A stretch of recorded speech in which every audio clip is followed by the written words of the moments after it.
Hi, I'm Bugsy and I'm an addict. I'm going to be reading just for today, February 17th, 2024, Carrying the Message, Not the Addict. Page 49, basic text, page 65. They can be analyzed, counseled, reasoned with, prayed over, threatened, beaten, or locked up, but they will not stop until they want to stop. Perhaps one of the most difficult truths we must face in our recovery is that we are as powerless over another's addiction as we are over our own.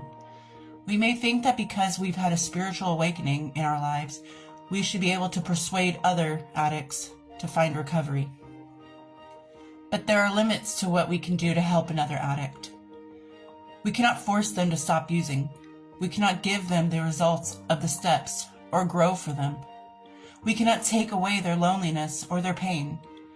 There is nothing we can say to convince a scared addict to surrender to the familiar misery of addiction for the frightening uncertainty of recovery. We cannot jump inside other people's skins, shift their goals, or decide for them what is best for them.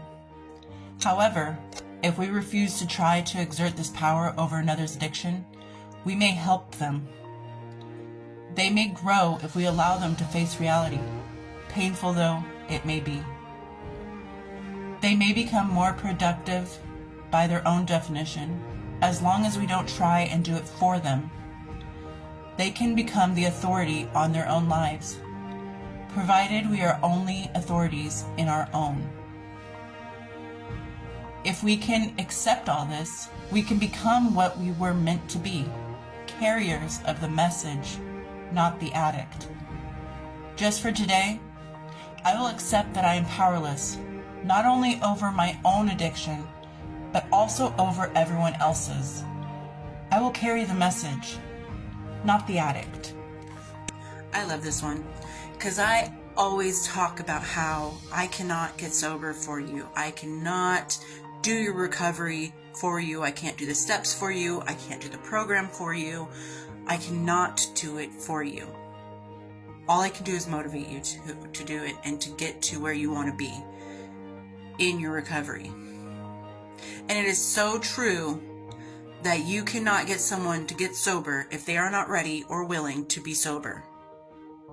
I lost my kids to Child Protective Services because of my addiction. And that still didn't motivate me enough to get sober. Because the addict inside was not ready to get sober. Bugsy was ready. Bugsy was inside screaming, we have to quit, we have to stop. But even myself, my true self to my core, couldn't get the addict to quit because the addict wasn't ready. It wasn't until the addict realized that we were either going to end up dead or on the streets doing some very nefarious things if we didn't get clean. And I think for a moment the addict was weak enough for Bugsy to be able to take control again and turn around and start the road to recovery. And it was not easy. I said in the last video that sobriety is not an easy thing to do. And I think that's why we cherish it more, we appreciate it more, because it was one of the hardest things that I have ever had to do. I've lost my kids to Child Protective Services. I've lost a child to passing away. I've lost a lot of things along the way. But the hardest thing I ever did was getting sober. Because all of those hardships, losing my kids one way or another, all of those hardships were something that I would usually drink away or smoke away.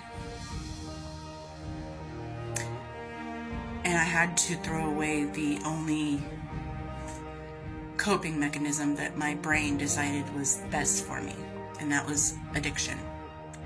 I had to turn away from it. I had to turn my back on addiction, and I had to quit. And when things got tough, I would have those little itches of like, just one more hit.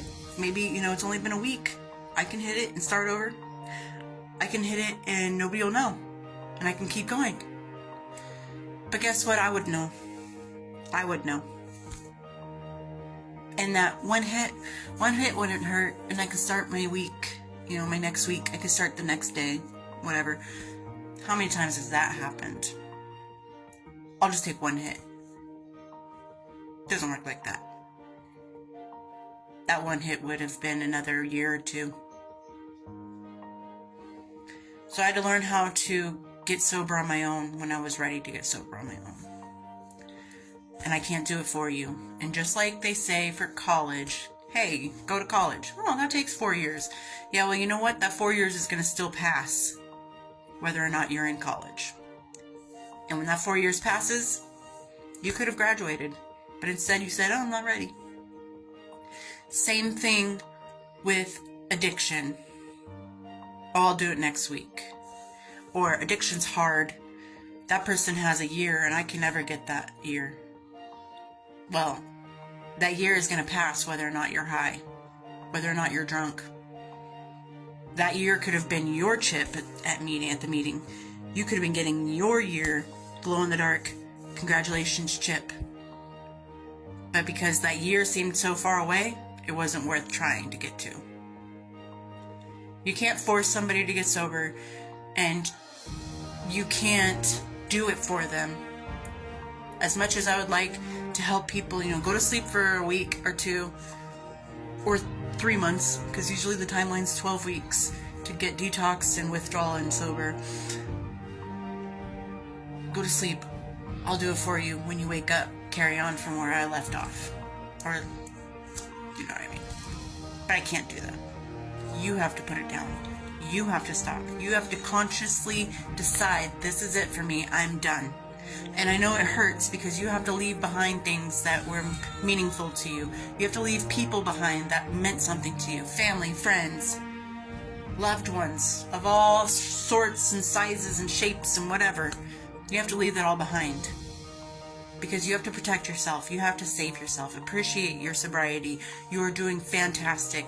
Keep going. If you're struggling, find somebody that will help you. We can't do it for you, but by God, we will guide you.